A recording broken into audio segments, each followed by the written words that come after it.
One of the most requested videos जो कि मेरे से बहुत से लोग पूछते रहते हैं is to tell my hair care routine.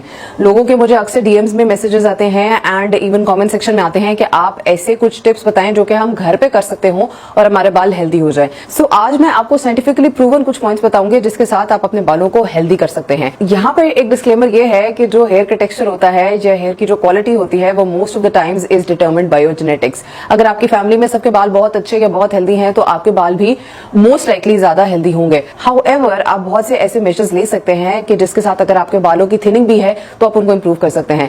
So please stay tuned till the end of this video क्योंकि मैं आपको बहुत सारे ऐसे पॉइंट्स बताऊंगी जो कि आप from the comfort of your home कर सकते हैं एंड आप अपने बालों को हेल्दी कर सकते हैं। So let's jump into the video. सबसे पहली चीज is the shampooing of your hair, यानी कि बालों को किस तरीके से वॉश करना है। अब कुछ लोगों के लिए हफ्ते में 2 दफा वॉश करना काफी होता है, कुछ लोगों के लिए हफ्ते में 3 दफा वॉश करना ठीक होता है, कुछ लोग रोज भी वॉश कर ले तब भी उनके बाल ठीक रहते हैं। सो ये डिपेंड करता है फ्रॉम पर्सन टू पर्सन। ऐसा कोई फिगर नहीं होता है कि जो मैं आपको बता सकूं कि आपको इतनी दफा बाल वॉश करने चाहिए हैं। आपका अपने स्कैल्प के ऊपर डिपेंड करता है कि वो ग्रीजी है या ड्राई है, क्योंकि अगर तो आप बालों को फ्रीक्वेंटली वॉश नहीं करते हैं तो बालों के ऊपर बिल्डअप आ जाता है, बालों के अंदर डैंड्रफ आ जाती है जो कि ज्यादा प्रॉब्लम्स क्रिएट करती है आपके लिए, या बालों के अंदर इन्फ्लेमेशन आ जाती है। सो आपने अपना एक खुद से डिसाइड करना होता है कि आप कितनी दफा हफ्ते में बाल धोते हैं तो आपके बाल ठीक रहते हैं या आपका स्कैल्प हेल्दी रहता है। So whatever shampoo that you use और जितना भी आप फ्रीक्वेंट यूज करते हैं, आपने उसको क्या करना होता है कि आपने डायरेक्टली बालों के ऊपर अप्लाई नहीं करना होता है। आपने उसको पानी के साथ थोड़ा सा डाइल्यूट करना होता है और उसके बाद आपने रूट्स में अप्लाई करना होता है और उसको अच्छे से अपनी उंगलियों से रब करके सारे के सारे स्कैल्प को क्लीन करना होता है और फिर उसको ठंडे पानी के साथ वॉश करना होता है। ठंडे पानी की वजह से बालों में ज्यादा शाइन आती है, ज्यादा हेल्दी लगते हैं। उसके बाद जो सेकंड स्टेप होता है that is a conditioner. So conditioner बालों की लेंथ्स पर अप्लाई किया जाता है, रूट्स पे अप्लाई नहीं किया जाता। बहुत से लोगों के पास ये मिसकंसेप्शन होता है कि शायद जैसे शैम्पू करते हैं उसी तरीके से आपने कंडीशनर भी करना है। So shampoo is for your root and the conditioner is for your lengths. सो जब भी आपने कंडीशनर यूज करना है तो आपने अपने बालों की लेंथ्स पर अप्लाई करना है और जितनी देर के लिए मैन्युफैक्चरर ने कहा है 5 मिनट्स 10 मिनट्स उतनी देर आपने उसको लगे रहने देना है एंड देन अगेन आपने उसको ठंडे पानी से वॉश करना है, आपने गर्म पानी से इसको वॉश नहीं करना है। So once you are done with the hair wash तो फिर आपने उसके बाद कोई भी माइक्रो फाइबर टॉवल लेना है, या आपके पास पुरानी कोई कॉटन की टी शर्ट है तो आपने अपने बालों को उससे ड्राई करना है। और आप जिस तरह से अक्सर देखते हैं हम कि हम फुली ऐसे रब कर रहे होते हैं टॉवल के साथ भी बालों को या टी शर्ट के साथ भी, तो ऐसा नहीं करना है। आपने सिंपली उसको अपने बालों पर रखना है और उसके ऊपर हल्का हल्का सा यूं प्रेस करके आपने अपने बालों को ड्राई करना है। सो माइक्रोफाइबर जो टॉवल होता है वो भी आपके बालों के लिए अच्छा होता है, फ्रिज नहीं कराता है and same is the case जो कि आपकी टी शर्ट्स होती हैं। सो अगर आप रेगुलर टॉवल यूज कर रहे हैं, अगर आप इस पे स्विच हो तो आपको एक काफी ज्यादा चेंज नजर आएगा। फिर एक गलती जो लोग कर रहे होते हैं वो ये है कि वो गीले बालों को ब्रश करते हैं। सो गीले बाल जो होते हैं they are more prone to damage, they are more prone to breakage. So मैं हमेशा ये रेकमेंड करती हूँ कि बाल धोने से पहले आप एक दफा डीटैंगल कर लें, सारे अच्छे से ब्रश कर लें, ताकि उसके बाद जब आप वॉश करके आए तो फिर आपको ब्रश यूज ना करना पड़े। अगर आपने करना ही है तो you have to do it with your fingers. So हल्का हल्का आप अपनी फिंगर्स को इसके अंदर रब करें और फिर उससे बालों को डीटैंगल करें। कभी भी गीले बालों के ऊपर हेयर ब्रश नहीं यूज करना चाहिए है।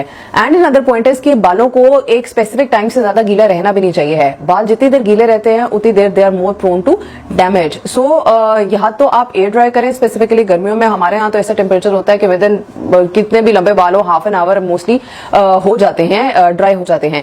लेकिन अगर सर्दियां हैं या अगर आप किसी ऐसी जगह पे रहते हैं जहां पे मॉइस्चर बहुत ज्यादा है कि आपके बाल ज्यादा देर गीले रह रहे हैं तो you can definitely use hair dryer. अब हेयर ड्रायर का लोगों को लगता है कि शायद वो बालों को डैमेज करेगा। सो वो बालों को इस तरह डैमेज नहीं करता। आपने उसको अपनी लोएस्ट हीट सेटिंग पर रखना है, यानी कि जो थोड़ा सा ठंडा ठंडा होता है, and you have to keep this 6 inches away from your hair. और फिर आपने उसके साथ उसको ड्राई करना होता है एंड उससे पहले मेक श्योर करना होता है कि आपने कोई ना कोई हीट प्रोटेक्टिंग सीरम लाजमी लगाया हो। अब बहुत से हीट प्रोटेक्शन सीरम्स आते हैं बाजार में, उसमें से आपको जो पसंद है आप वो ले सकते हैं। जैसे ही आप बाल वॉश करके आते हैं, अगर आपको आदत है कि आपने हीट स्टाइलिंग करनी है या आपने हेयर ड्राई यूज करना है तो आपने वॉश करने के फौरन बाद उसमें से सारा पानी निकालने के बाद आपने कुछ ड्रॉप्स लेके सारे बालों पे लगा लेने हैं और उसके साथ आपके बाल प्रोटेक्टेड रहते हैं। क्योंकि बहुत से ऐसे लोग होते हैं जो कहते हैं कि हमें हर हाल में हीट स्टाइलिंग करनी ही करनी पड़ती है because of our lifestyle, because of our job या कोई भी रीजंस हैं, तो उसको मिनिमाइज नहीं किया जा सकता कुछ केसेस के अंदर। देयर आर पीपल जिनको मैं ये कहूंगी कि अगर आपको ऐसी कोई बहुत जरूरत नहीं है रोज हीट स्टाइलिंग करने की तो आप ना करें। लेकिन अगर आपका लाइफस्टाइल ऐसा है कि आपने लाजमी उसको यूज करना है तो हीट प्रोटेक्शन सीरम मस्ट होता है, वो आपने लाजमी यूज करना होता है। सो हीट प्रोटेक्शन सीरम आपने लगा लिया और उसके बाद आपने कोई भी स्टाइलिंग टूल यूज करने हैं। मैं आपको ये बिल्कुल नहीं कहूंगी कि आयरन ना करें या कर्ल ना करें बालों को, because you have to do them, but then again आपने उसको प्रोटेक्टेड रखना है। And by protection what I mean is कि आपने अपने बालों के ऊपर एक तो हीट प्रोटेक्शन है, and the second important thing is जो कि यहाँ पे मैं लाजमी डिस्कस करना चाहती हूँ, that is keratin hair mask.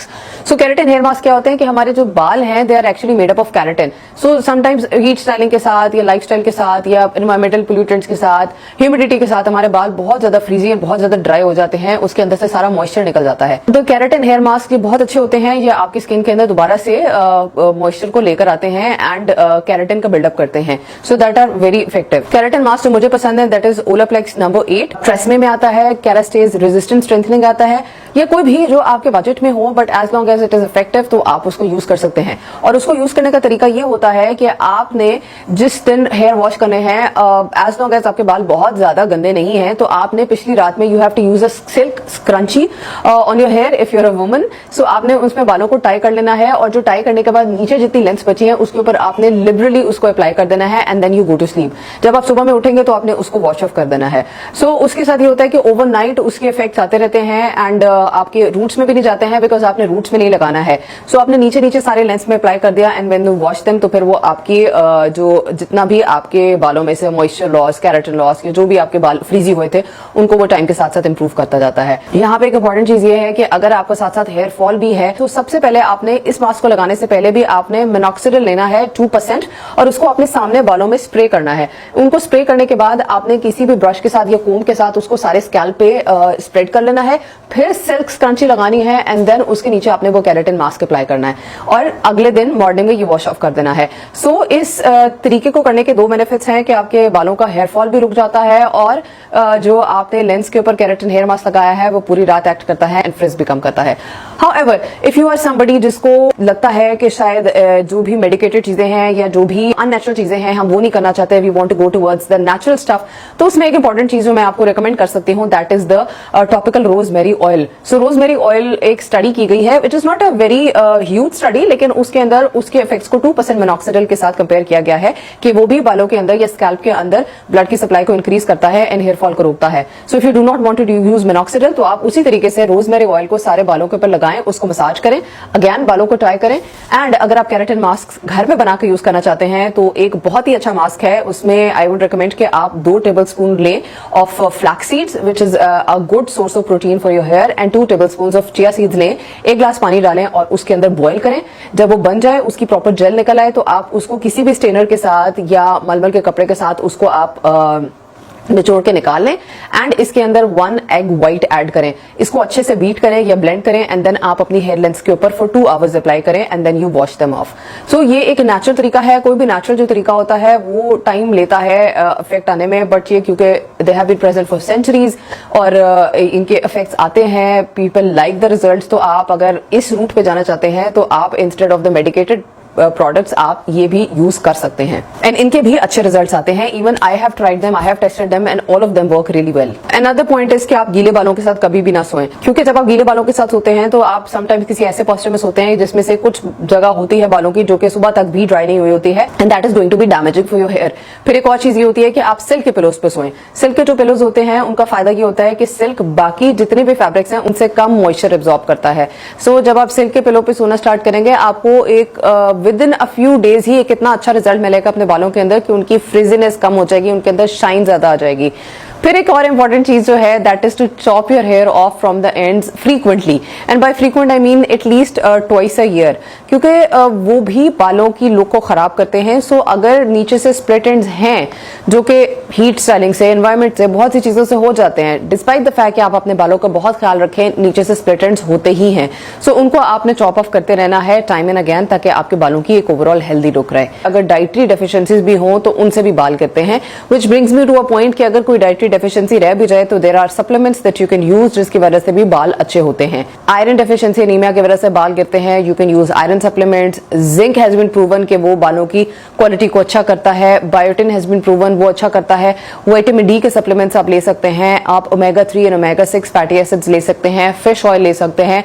इन सब के बेनिफिट्स स्किन के ऊपर भी होते हैं एंड बालों के ऊपर भी होते हैं। आप डेफिनेटली ये वाले सप्लीमेंट्स अपनी रूटीन के अंदर ऐड कर सकते हैं। हर चीज हर एक के लिए वर्क नहीं करती है। Some things can work for you you not for others, तो you have to try and test कि आपके लिए क्या चीज इफेक्ट करती है. So please do comment in the comment section कि आपके लिए क्या चीज वर्क करती है, या अगर आपने कोई हेयर केयर की रूटीन फॉलो की है जो कि आपको बहुत अच्छे बेनिफिट्स दे रही है, तो please do share with all of us, ताकि हम सबको